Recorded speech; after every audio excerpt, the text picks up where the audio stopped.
Anies Baswedan itu intoleran. Dia didukung oleh kelompok-kelompok radikal. Dia itu terpilih menjadi pemimpin karena jualan ayat dan mayat. Dia juga selalu menggunakan politik identitas. Dan yang paling parah adalah dia itu bukan pribumi loh. Dia itu Arab. Dia itu Yaman. Kalau dia jadi gubernur, Jakarta bakalan seperti Suriah. Dan kalau dia jadi presiden, maka bahaya banget. Radikalisme bakalan tumbuh subur di Indonesia. Negeri ini akan dijual. NKRI bakalan bubar. Itulah contoh-contoh kalimat fear mongering, sebuah kampanye yang menebar ketakutan melalui propaganda dengan menyebarkan rumor dan desas-desus kepada masyarakat yang selama ini disebarkan oleh para buzzer bayaran untuk mendegradasi seorang Anies Baswedan. Jujur, saya takut dengan Anies kalau jadi presiden.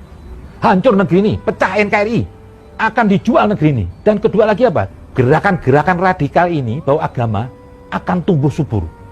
Bagi saya begini aja lah. Besok kalau Anda mau pilih presiden, pilih yang ditunjuk Jokowi.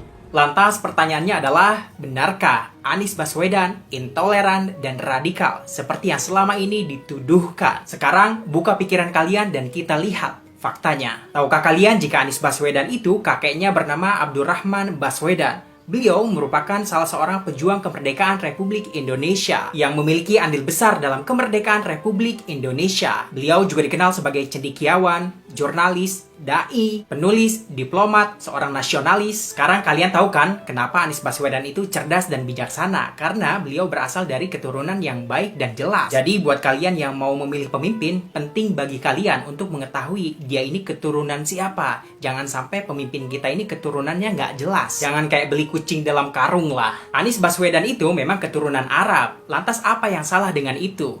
Toh Anies Baswedan juga warga negara Indonesia, sama halnya seperti Ahok, keturunan Tionghoa tapi orang Indonesia kan? Jadi yang suka bawa-bawa politik identitas itu siapa sebenarnya? Fakta yang selanjutnya, tahukah kalian saat Anies menjabat sebagai Gubernur DKI Jakarta, Anies punya program yang namanya Bantuan Operasional Tempat Ibadah. Misalnya saja pada tahun 2021, Pemprov DKI Jakarta telah menggelontorkan dana sebesar 140,5 miliar rupiah sebagai dana hibah untuk operasional tempat-tempat ibadah semua agama di Jakarta. Tercatat ada sebanyak 3.200 masjid dan 2.000 musola di seluruh Jakarta, 1.379 gereja di seluruh Jakarta, dan sebanyak 263 wihara di seluruh Jakarta. Masing-masing mendapatkan dana operasional setiap bulannya sebesar 2 juta rupiah dari Pemprov DKI Jakarta dan 1 juta rupiah untuk setingkat musola per bulan. Tidak hanya itu, Anies Baswedan juga memberikan intensif kepada para pengurus tempat-tempat ibadah seperti Marbot sebesar Rp500.000 per bulan. Tidak sampai di situ, Pemprov DKI Jakarta di bawah kepemimpinan Anies Baswedan setiap tahunnya secara rutin memberikan hadiah umroh gratis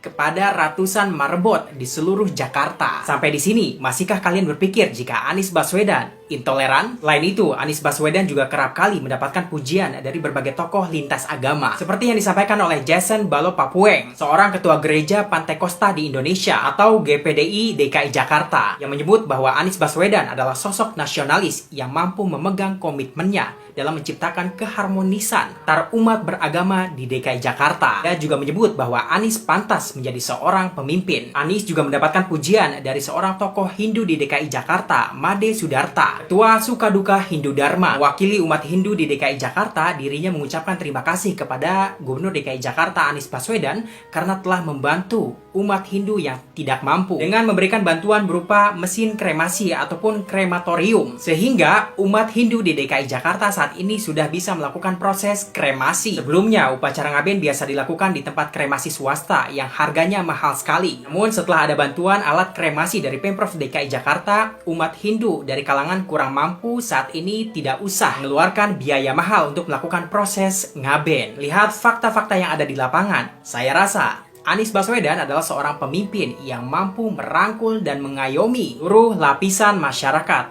Tidak hanya umat muslim saja, tapi umat semua agama yang ada di DKI Jakarta. Toleransi dan harmonisasi antar umat beragama di DKI Jakarta berjalan dengan damai dan luar biasa pada era kepemimpinan seorang Anies Rashid Baswedan. Dari sini sudah jelas bahwa fear mongering, propaganda yang selama ini digaungkan oleh para buzzer bayaran bahwa Anies adalah intoleran, Anies itu radikal, adalah sampah.